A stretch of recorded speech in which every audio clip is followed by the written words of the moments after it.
આપણે એ શીખીએ છીએ ખરા કર્મયોગ. આપણે બહુ આગળ જોકે કર્મયોગ આ ત્રીજો અધ્યાય જ કર્મયોગ છે. એમાં જ હજી આપણે 34મા શ્લોક સુધી પહોંચ્યા. હજી આમાં આપણે 14 દિવસ જાય.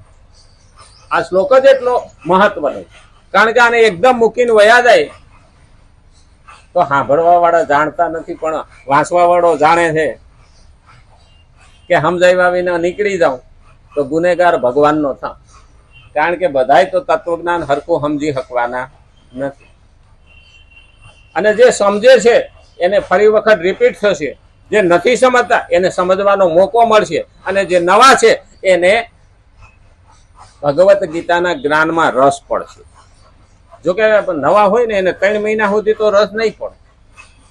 હા, જે વાર્તા સાંભળી હોય ને એને પછી આપણે નાના હતા ન પછી એક હતો ચકો ને એક હતી ચકી ને એ હારો મારા બાપાએ સાંભળતા ને હું નાનો હતો તે સાંભળતો, મારા છોકરાએ સાંભળ્યો. બોલો, હવે એના છોકરાએ સાંભળે ચકો ને ચકીની વાત પૂરી જ નથી થતી. હા, એક એની વાત પૂરી ન થાય ને એક હતર સિંગાની વાત પૂરી ન થાય. આ હુઈ જાજો કે હતર સિંગો આવ્યો, હજી સુધી કોઈ દી જોયો નહીં. પણ મારા દાદા ને ઈ જ કેતા હુઈ જા કેસાનો મનો કે. મારા દાદા એમ કેતા કે મારી માં કે મને દારો દેતી હુઈ જા કે. પછી મારા બાપો એમ કેતા કે મારી દાદી માં કે હા દારો દેતા હતર સિંગો આવશે. પછી અમે કેતા અમને કેતા હુઈ જા કે હતર સિંગો આવશે. અમે છોકરાને કેતા હતર સિંગો આવશે હુઈ જા. હવે જો કે ભાઈ બેનો એવું કે છે હુઈ જા તારો બાપ બાવો આવશે. હવે બાવાથી બીએ છે બોલો, પેલા હવે હતર સિંગાથી બીતા નથી.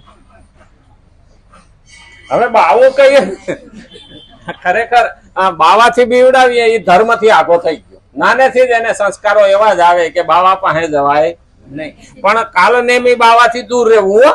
હા, બાવાનો વેહ પહેરીને આવે ને એ જુદા, અને ન વિચિત્ર વેશમ કુર્યાત, વિચિત્ર વેશ વિનાનો આવે ને એ આપણો.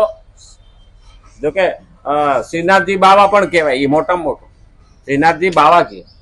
શ્રીનાથજી જે પેલા છે ને વૈષ્ણવો એ શ્રીનાથજી બાવા કહે, એ નામ મોટું છે. પછી બાપુ કહે, હા, અને પછી તો હવે જે કેવું હોય કે. પણ એ ખરેખર વિચારવા જેવું છે કે બાળકોને નાનેથી સંસ્કારો પણ એવા જ પડતા. પેલા તો હાલૈડા ગાંઠ્યો હોય ને તો એ દરબારના ઘર પાસેથી નીકળીએ ને તો એ કહે છે બેની બા હાહરે જાહે ગાડામાં એકલા માહે. ગાડું હતું ને, ગાડામાં એકલા માહે જમાઈને ઠાઠે બાંધશે. એ ગીત એ હાલૈડા ઉપરથી ખબર પડતી. અટાણે તો હાલૈડું આવડતું નથી.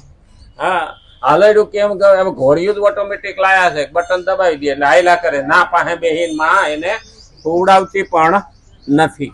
હકીકતમાં આ પ્રેમ વિનાનું જીવન થઈ ગયું. બધું છે, સાધન છે, સામગ્રી છે, વસ્તુ છે, સગવડ છે, બધી સગવડ છે, પણ અંદર ભાવ નથી, પ્રેમ નથી.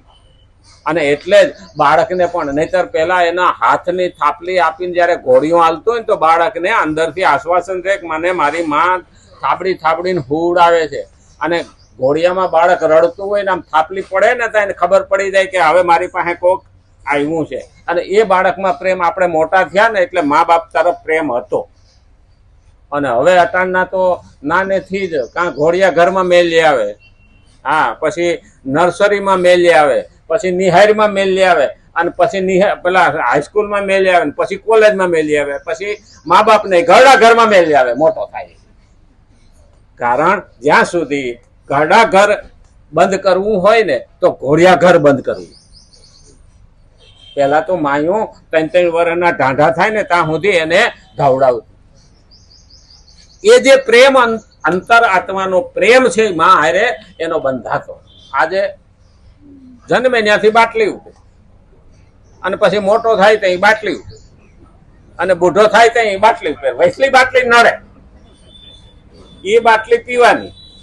પહેલી બાટલી દૂધની, બીજી બાટલી દારૂની, અને ત્રીજી બાટલી દવાની. એટલે આપણે પણ ડાયા ખરા હો, દવા દારૂ લઈ આવ્યા કે. એટલે દવા ને દારૂ બે ભેગું નામ લઈ. કારણ કે વૈસલી બાટલીમાં જ જે પીધું છે ને એને કારણે બીજા રોગો આવ્યા ને એને હિસાબે દવાની બાટલી ખતમ થાય નહીં. અને એટલે કેવી જ રીતે કર્મયોગી પદાર્થોને સંસારના જ માનીને સંસારને અર્પણ કરી દે. સેવા તે જ કરી શકે જે પોતાને માટે કદી કશું ઈચ્છતો નથી. મારે કંઈ જોઈતું નથી, એ જ માણસ પહેલી સેવા કરી શકે. કારણ સેવા કરવા માટે ધન વગેરે પદાર્થોની ઈચ્છા તો કામના જ છે.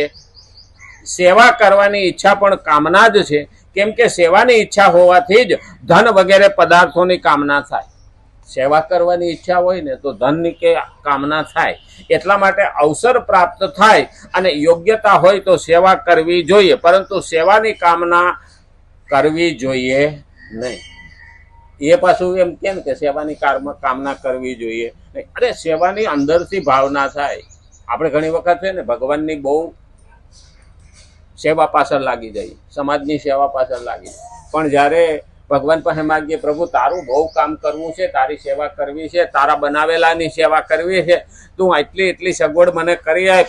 હવે એ બધી સગવડ કરી આપે ને એટલે ભગવાન કે હવે આમાંથી ટાઈમ નથી, તારી સેવા બંધ થઈ ગઈ છે, હવે કેમ કરું?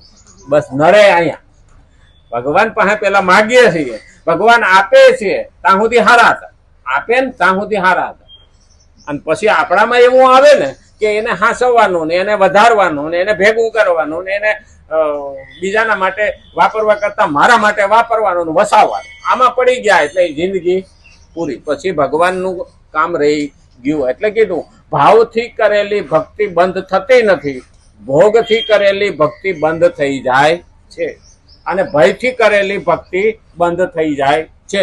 હોસ્પિટલમાં પેલો સિરિયસ હતો ને ત્યાં સુધી આપણે ભગવાનને આપણો ભાઈ એક નાતો હતો, પણ જેવો ઓલાને હાજો થઈને ઘેરે આવી ગયો ને એટલે ભગવાનને આપણે પૂરું. હવે ઓલાને હા કર્યું. પછી કે ડોક્ટર બહુ સારો હતો, પણ ભગવાન સારો કર્યું એ કઈ નહીં જોવે.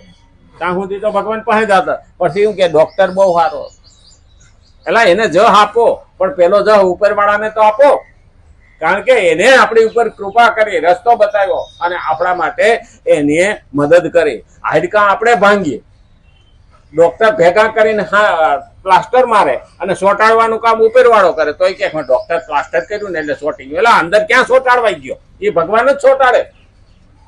કારણ કે જેમ બાવળનો ગુંદ બારો નીકળે એમ હાડકામાંથી ગુંદ જેવું ઝરે છે. જ્યાં ભાંગવું હોય ને ત્યાં આવીને રેણ થઈ જાય, પણ એને પાસે લાવવાનું કામ ડોક્ટર. એટલે તો આપણે ત્યાં પેલા હાડ વૈદો ખપાટિયા બાંધતા, એટલે કે હલે નહીં ને તો એમ પાસે લાવો એટલે આફેડું વેલ્ડિંગ થઈ જાય. નહીં, આ વેલ્ડિંગ કરવા વાળા એ ઉપરથી વેલ્ડિંગ મારે, ભગવાન અંદરથી વેલ્ડિંગ મારે. આ જ જોવાનું. ચીરવાનું કામ આપણે કરીએ, હાંધવાનું કામ ડોક્ટર કરે, અને હાજુ કરવાનું કામ ભગવાન કરે. આ ત્રણનું છે. એટલે ભગવાનને ઓળખવું પડે. આટલો ટાઈમ થઈ ગયો નહીં, આવતીકાલે જો રામચંદ્ર ભગવાન કૃષ્ણ કનૈયા લાલ કી, ગજાનંદ ગણપતિ ભગવાન કી, નમઃ પાર્વતી પતિ હર હર મહાદેવ.